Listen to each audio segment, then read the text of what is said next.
Hi, this is Peckham from Jesus Strong Ministries, coming to you again from Whitman, Massachusetts. Today I am going to continue in my message entitled Becoming Dead to the Sin Nature and Alive unto Jesus. Romans, the 6th chapter, the 7th chapter, and the 8th chapter discuss how to become dead to the sin nature and alive unto the Lord. And in my last video, we read Romans chapter 6, and today we are going to read Romans chapter 7. And before I begin, I want to open us up in a word of prayer. Dear Heavenly Father, I pray right now that you will anoint this message, Father. And Lord, I pray that the words that come forth from my mouth, that Lord, they won't be my words, but it will be your words that you speak through me to your people. Lord, have your way during this message in this video, and I will give you all the praise and all the honor and all the glory, Father. In Jesus' name I pray. Amen and amen. All right. Today we're going to talk about no longer being bound to the law. Okay? So, like I said, today we're going to be in the 7th chapter of the book of Romans. And I'm going to begin in verse 1. And it says here, "Now, dear brothers and sisters, you who are familiar with the law, don't you know that the law applies only while a person is living? For example, when a woman marries, the law binds her to her husband as long as he is alive. But if he dies, the laws of marriage no longer apply to her. So while her husband is alive, she would be committing adultery if she married another man. But if her husband dies, she is free from that law and does not commit adultery when she remarries. So, my dear brothers and sisters, this is the point. You died to the power of the law when you died with Christ. And now you are united with the one who was raised from the dead. As a result, we can produce a harvest of good deeds for God. When we were controlled by our old nature, sinful desires were at work within us, and the law aroused these evil desires that produced a harvest of sinful deeds, resulting in death. But now we have been released from the law, for we died to it and are no longer captive, to its power. Now we can serve God not in the old way of obeying the letter of the law, but in the new way of living in the Spirit." Okay. Now, Paul's saying here, Paul shows that the law is powerless to save the sinner.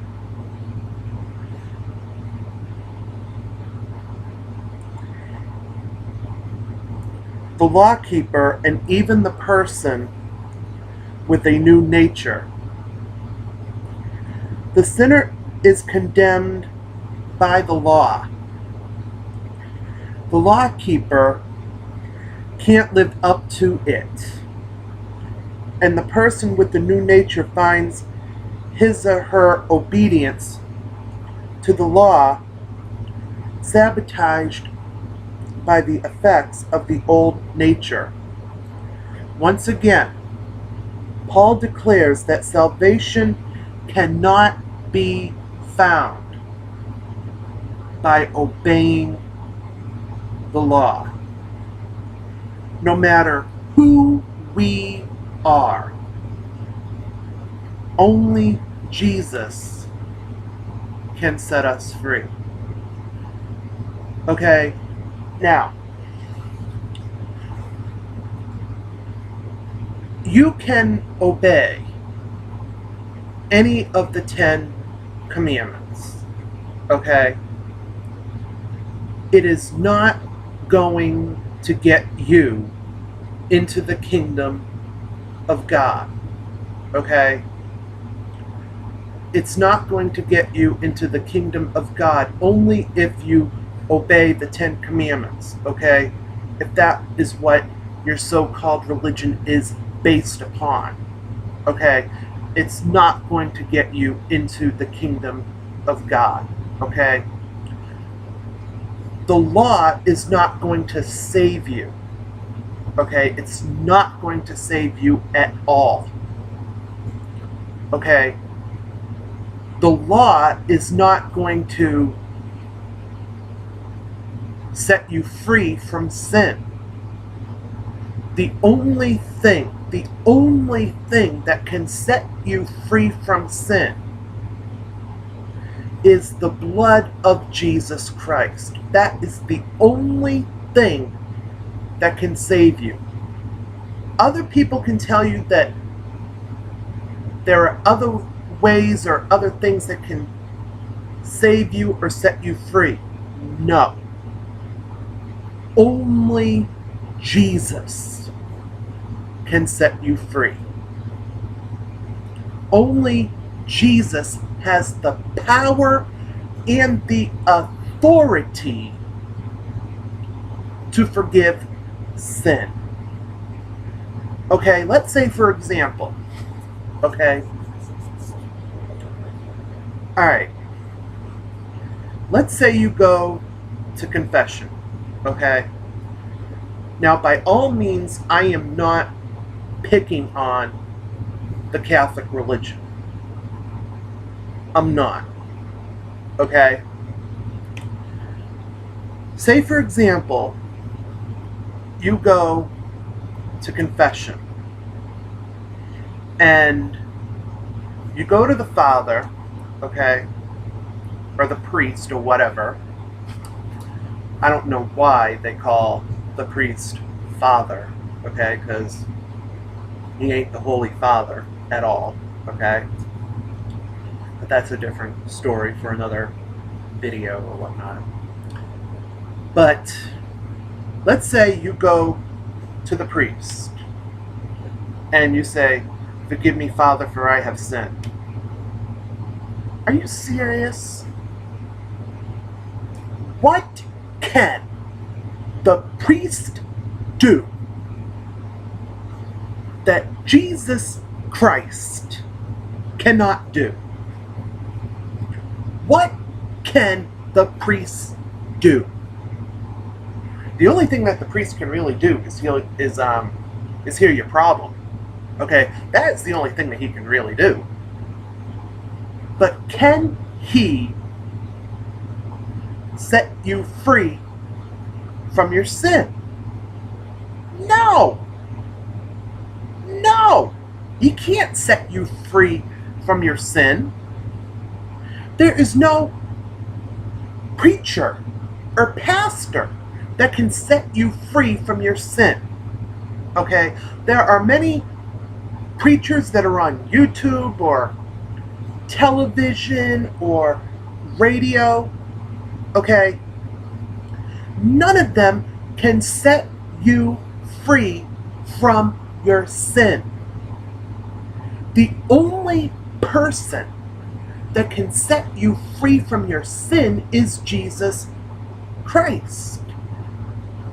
Nobody else went to the cross, but only Jesus. Okay, are you hearing what I'm saying tonight, people? The only person that can set you free is Jesus. So if you want forgiveness of your sin, okay, don't go running to the priest. Don't go to confession and say, "Oh, forgive me, Father, for I have sinned."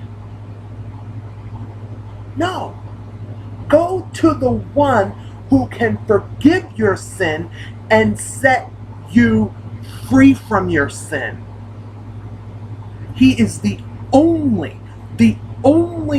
one that can set you free from your sin.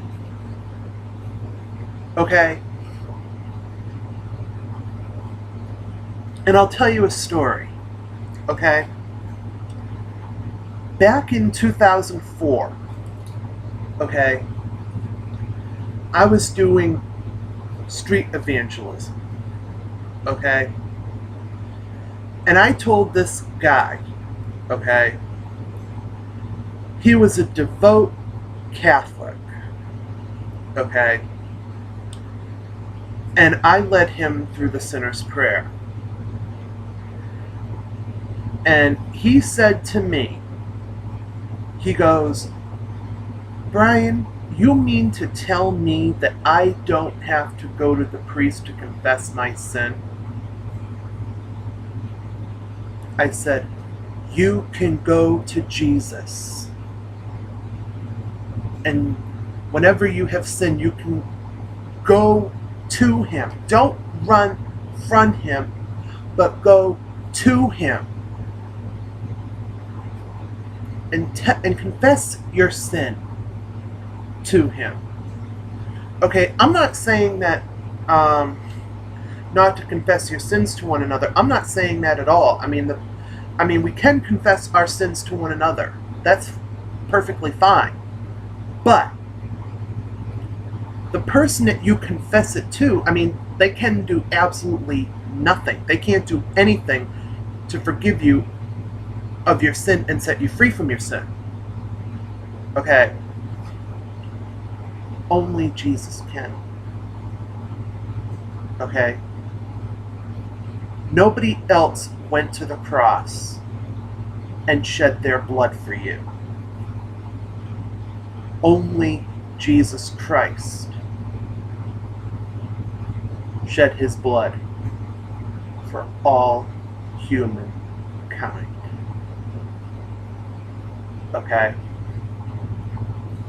He is the only one that can forgive sin and set people free from their sin. Okay? Now back to what I was saying. Okay?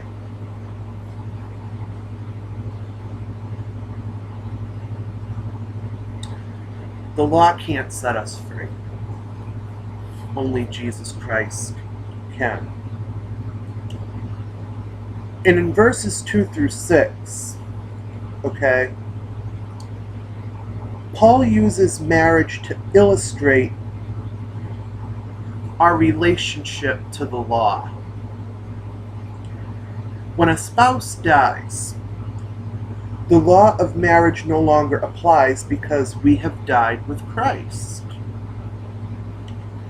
The law can no longer condemn us. Since we are united with Christ, his Spirit enables us to produce good deeds for God. We now serve God not by obeying a set of rules, but out of renewed hearts and minds that overflow with love for him. Amen. He just wants us to love him. That's what he wants us to do. Love him.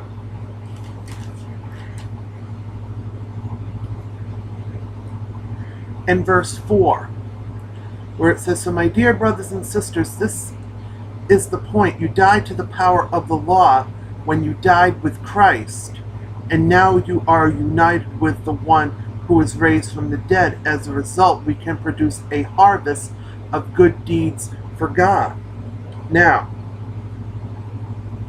when a person dies to the old life, the sin nature, and accepts Christ as his Lord and his Savior, a new life begins. An unbeliever's life is centered on his or her own personal gratification.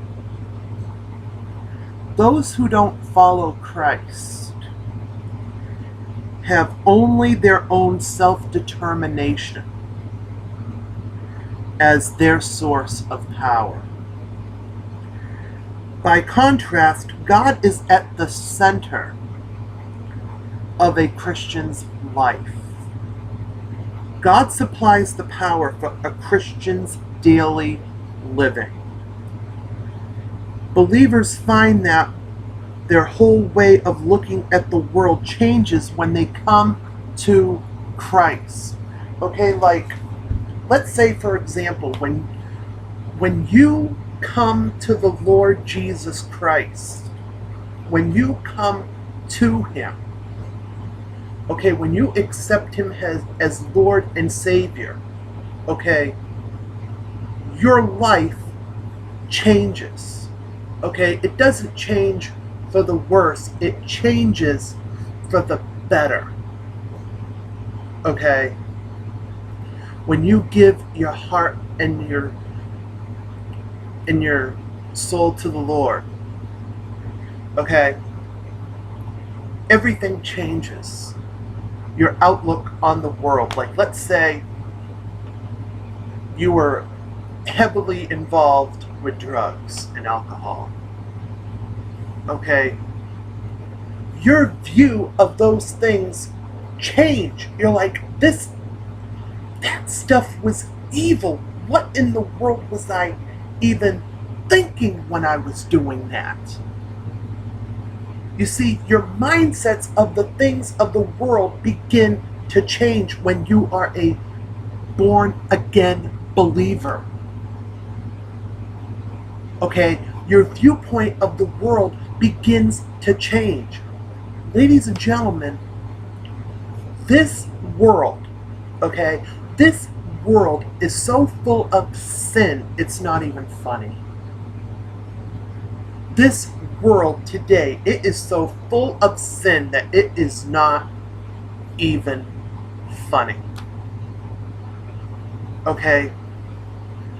People that have Christ in them, people that have Christ in their hearts, okay, should have a very different viewpoint of the world. Okay, like in a previous video that I have done, okay, I discussed what the Bible says about homosexuality. Okay,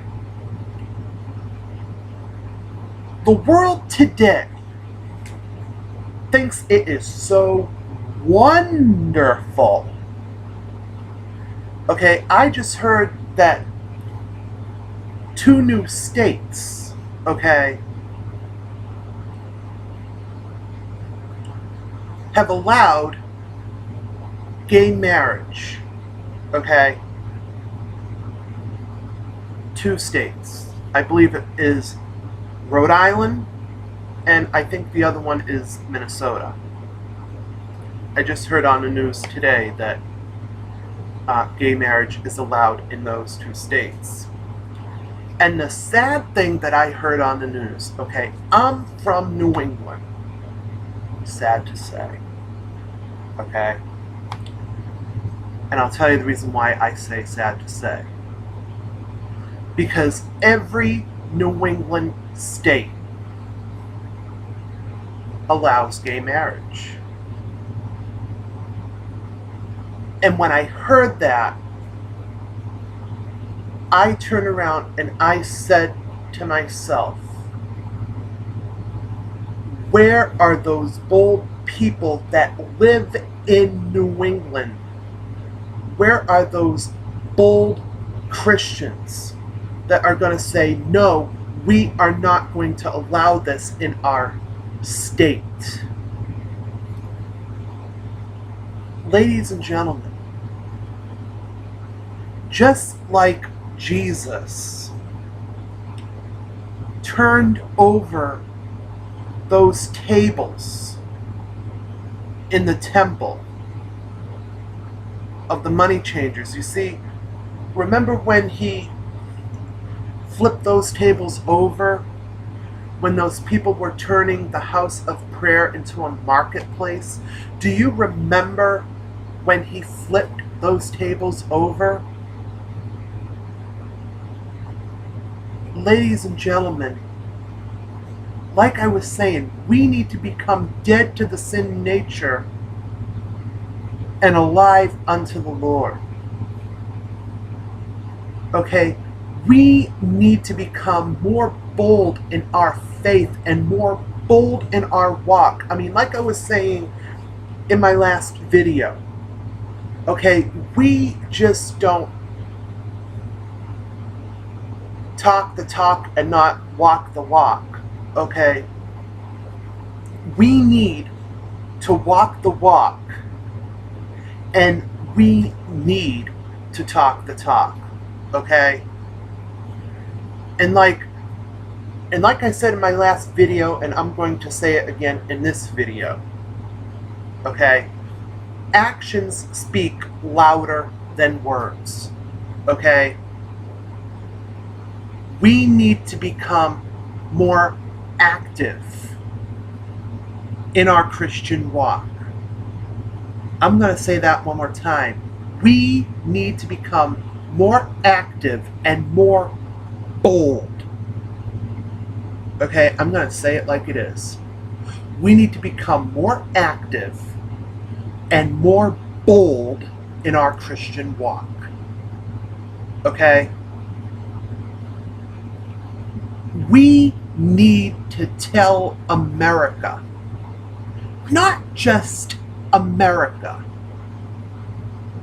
but the world, that we are not going to tolerate sin anymore. We need to come against the power of sin. Okay, each and every single day, we need to put on that armor. Because, ladies and gentlemen, okay, there is not a day that goes by that the devil is not attacking us. Okay, the word of the Lord says in John chapter 10 verse 10 that the thief comes but to steal and to kill and to destroy. And also it says in the book of Peter that the devil goes around like a roaring lion. A roaring lion, pardon me, I can't even speak right now. The devil comes around as a roaring lion, seeking whom he may devour. Okay? Ladies and gentlemen, the devil is out there. And he's attacking the people of God. Not only is he just attacking the people of God, but he is attacking this world.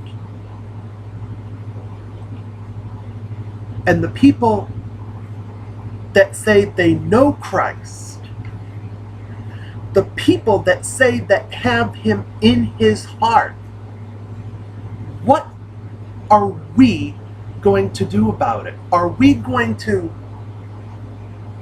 win people over to the Lord? Are we going to make a stand? Are we going to make a stand for this country and say that this is wrong? Or are we just going to sit around like this?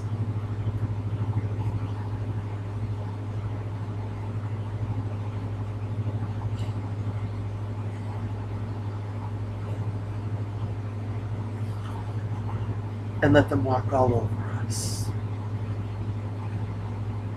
People of God, wake up. I'm gonna say it again. People of God, wake up. We have a war that we need to fight. We have a war that we need to fight. And believe me, We need to fight this war for the Lord. Amen. We need to come against the spiritual attack of this nation. This nation is under a great spiritual attack. And we as the people of God need to come against it. We need to come against this sinful nature that is overtaking this world, this country. Okay? We need to put this country back on the godly principles that it was founded upon. Okay, the word of the Lord, it clearly states in 2 Chronicles chapter 7, verse 14, if my people, which are called by my name, humble themselves and pray and seek my face and turn from their wicked ways, then will I hear from heaven and forgive their sin, and I will heal their land. That is the promise of the Lord. That is the promise of the Lord. We need to come against our sinful ways as a nation for God to bless this nation. I'm telling you, I do not want God to turn away from this nation. I want God to bless this nation. Are you hearing me tonight, church? I want the Lord to bless this nation. We need to come against the spiritual attacks of the enemy for this country. Amen. I'm telling you right now, church, we need to come against this sinful nature of this country. We need to come against it. We need to put our armor on, people. And we need to come against this sinful nature against the world. Oh man, I'm telling you, I feel such an anointing right here. Oh man, dude, I feel such an anointing right now as I am bringing forth this message. Amen. This message is taking a totally different toll, but man, I'm telling you, it's not, like I said, I don't want the words from my mouth coming forth, but I want the words of the Lord speaking forth through my mouth. Glory be to God.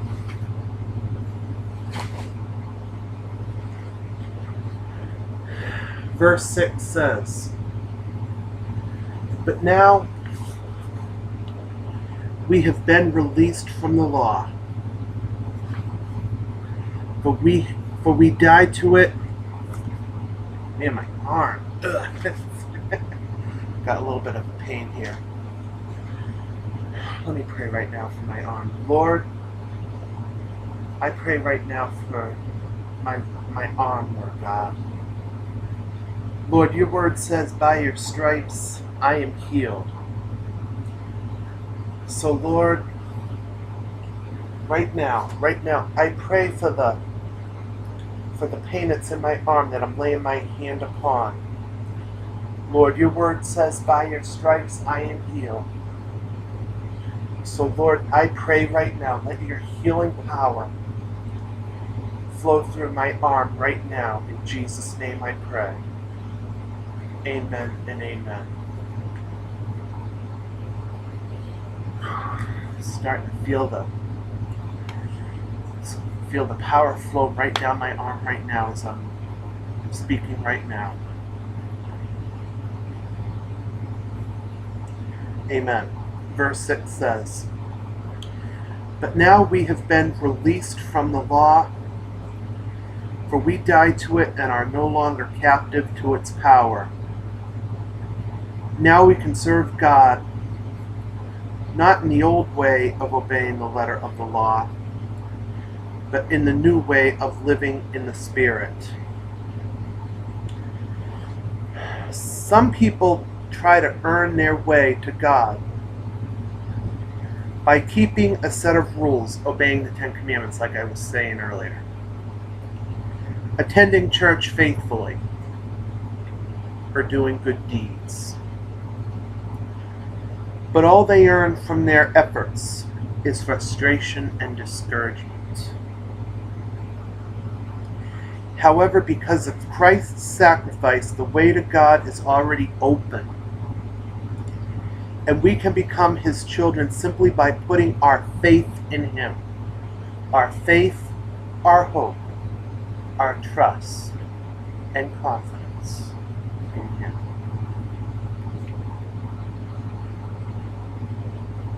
No longer trying to reach God by keeping rules. We can become more and more like Jesus as we live for Him day by day. Let the Holy Spirit turn your eyes away from your own performance and toward Jesus. He will free you to serve Him out of love and gratitude.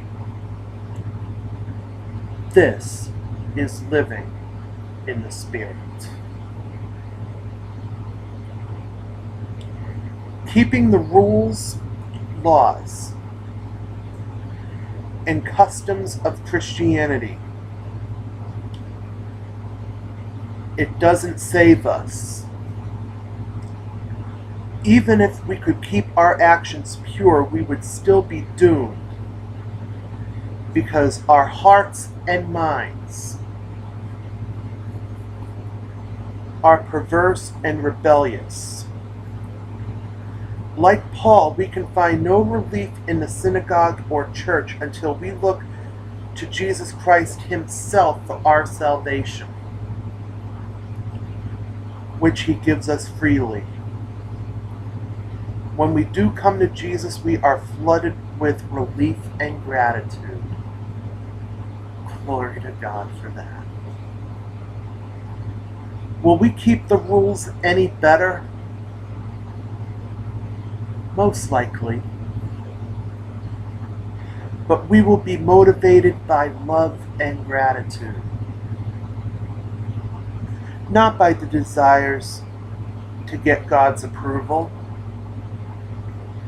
We will not be merely submitting to an external code, but we will willingly and lovingly seek to do God's will. Amen.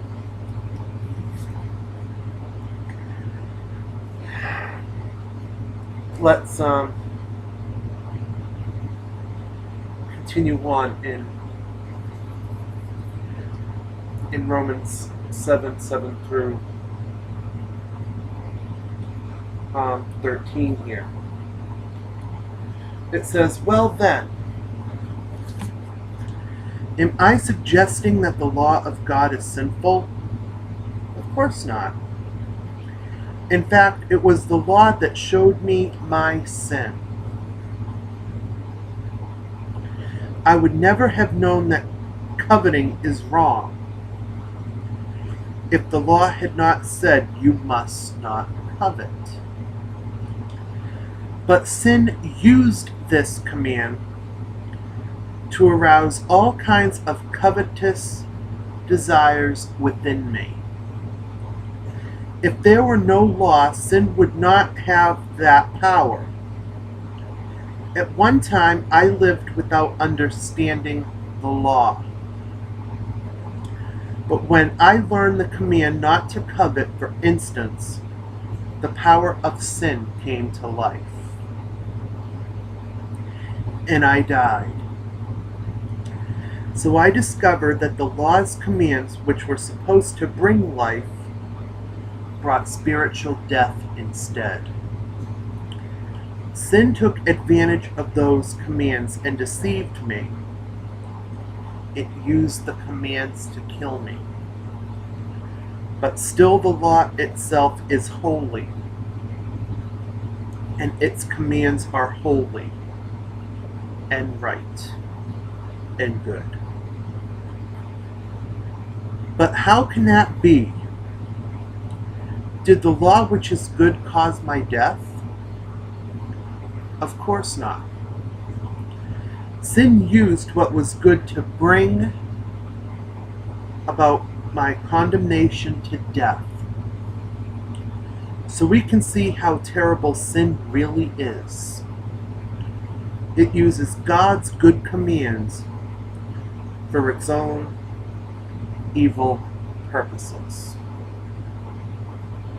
Okay. Now, verses 9 and 11 says, when there is no law, there is no sin. Because people cannot know that their actions are sinful unless a law forbids those actions. God's law makes people realize that they are sinners doomed to die. Yet it offers no help. Sin is real, and it is dangerous. Boy, is it dangerous as ever. Imagine a sunny day at the beach. You plunge into the surf. Okay, you plunge into the surf. Okay, hang on, I gotta get something here for this.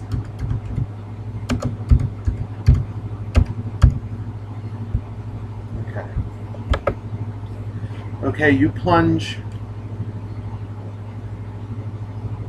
into the surf. Then you notice a sign on the pier. Okay? You notice a sign on a pier that says, no swimming. Sharp. Hang on here. And your day is ruined. Okay? No swimming. Sharp.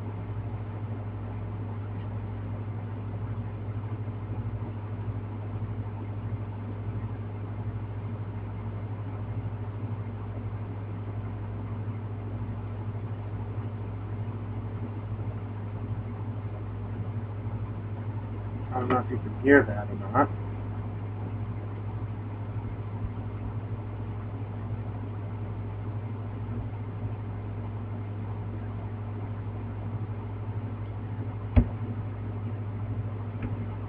Oh, I know why. Alright.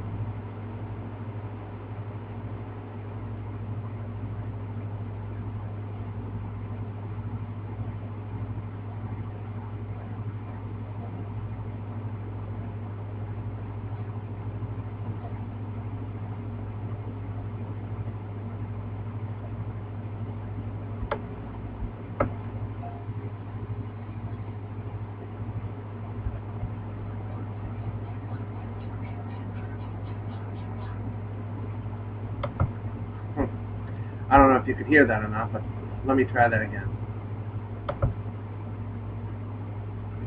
Let me try this one more time. No swimming. Sharp.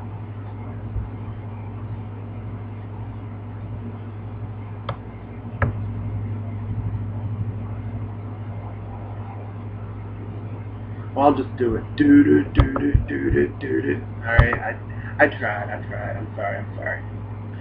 All right. I thought I would add a little humor here. No swimming. Sharp. Your day is ruined. Is it the sign's fault? Are you angry with the people who put it up? The law is like the sign. It is essential and we are grateful for it, but it doesn't get rid of the sharp. Anyway, sin deceives people by misusing the law. The law was holy, expressing God's nature and will for people. In the Garden of Eden, in Genesis, the 3rd chapter, the serpent deceived Eve, changing her focus from the freedom she had to the one restriction God has made. Ever since then, we have all been rebels. Sin looks good to us precisely because God has said it is wrong. When we are tempted to rebel, we need to look at the law for a wider perspective. In the light of God's grace and mercy, if we focus on His great love for us, we will understand that He only restricts us from actions and attitudes that ultimately will harm us. Okay? So, let's continue on in here. Alright? So, let me read verses 14 through 25. It says, "So the trouble is not with the law, for it is spiritual and good. The trouble is with me, for I am all too human, a slave to sin. I don't really understand myself, for I want to do what is right, but I don't do it. Instead, I do what I hate. But if I know that what I am doing is wrong, this shows that I agree that the law is good. So I am not the one doing wrong, it is sin living in me that does it." Now Paul shares 3 lessons that he learned in trying to deal with his sinful desires. Number 1, knowledge of the rules is not the answer. Paul felt fine as long as he did not understand what the law demanded. When he learned the truth, he knew he was doomed. Number 2, self-determination, struggling in one's own strength, doesn't succeed. Paul found himself sinning in ways that weren't even attractive to him. And number 3, becoming a Christian does not stamp out all sin and temptation from a person's life. Being born again takes a moment of faith, but becoming like Jesus is a lifelong process. Paul compares Christian growth to a strenuous race or fight. Okay, and when you get a chance, read 1 Corinthians chapter 9, verses 24 through 27, and 2 Timothy 4:7. Okay? Thus, as Paul has been emphasizing since the beginning of this letter, no one in the world is innocent. No one deserves to be saved. Not the pagan who doesn't know God's laws. Not the person who knows them as tries to keep them. All of us must depend totally on the work of Christ for our salvation. We cannot earn it by our good behavior. And this is more than the cry of one desperate man. It describes the experience of all Christians struggling against sin or trying to please God by keeping rules and laws without the Spirit's help. We must never underestimate the power of sin and attempt to fight it in our own strength. Satan is a crafty tempter. He may have a temper, I don't know. Satan is a crafty tempter, and we have an amazing ability to make excuses. Instead of trying to overcome sin with our own human willpower, we must take hold of God's provision for victory over sin, the Holy Spirit who lives within us and gives us power, and when we fall, He lovingly reaches out to help us up. Amen. Let's read verses 18 through 25. And it says, And I know that nothing good lives in me, that is in my sinful nature. I want to do what is right, but I can't. I want to do what is good, but I don't. I don't want to do what is wrong, but I do it anyway. But if I do what I don't want to do, I am not really the one doing wrong. It is sin living in me that does it. I have discovered this principle of life, that when I want to do what is right, I inevitably do what is wrong. I love God's law with all my heart, but there is another power within me that is at war with my mind. This power makes me a slave to the sin that is still within me. Oh, what a miserable person I am! Who will free me from this life that is dominated by sin and death? Thank God the answer is in Jesus Christ our Lord. So you see how it is. In my mind, I really want to obey God's law. But because of my sinful nature, I am a slave to sin. The power within is the sin nature deep within us. This is our vulnerability to sin. It refers to everything within us that is more loyal to our old way of selfish living than to God. And lastly, there is a great tension in daily Christian experience. The conflict is that we agree with God's commands but cannot do them. As a result, we are painfully aware of our sin. This inward struggle with sin was as real for Paul as it is for us. From Paul we learn what to do about it. Whenever he felt overwhelmed by the spiritual battle, he would return to the beginnings of his spiritual life, remembering how he had been freed from sin by Jesus Christ. When we feel confused and overwhelmed by sin's appeal, let us claim the freedom Christ gave us.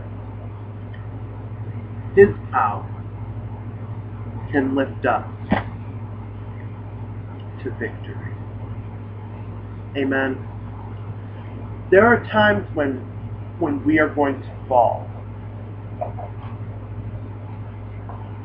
But when we fall,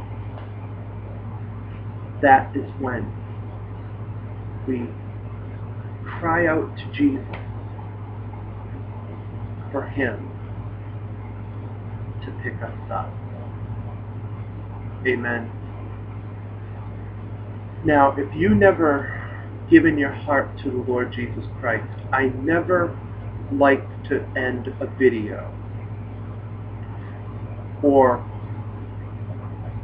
Jesus Strong over on Blog Talk Radio with Brother Dave and I. One thing, we never like to close our show without giving you an opportunity to receive Jesus Christ as your personal Lord and Savior.